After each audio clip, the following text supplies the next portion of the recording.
నేను లేనప్పుడు నేను తినను పడుకోను అని పట్టుకుని కూర్చున్నావంట ఎవరి మాట వినకుండా. ఏంట్రా అది? నేను రేపు ఊరికెళ్తున్నాను 10 రోజులకి. ఆ 10 రోజులు కూడా ఏమి తినవా? నిన్నే అడిగేది చెప్పు. ఆ,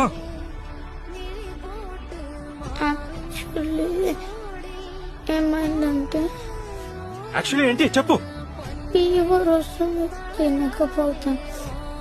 ఫీవర్ వస్తుందని తెలుసు కదా, తెలుసుకోవడం ఎందుకు తినలేదు?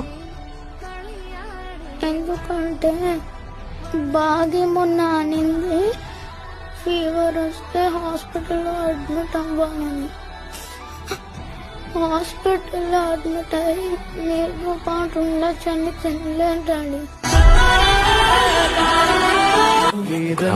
నేనంటే నీకు అంత ఇష్టం. ఎందుకంటే నువ్వు నాన్నవి కదా.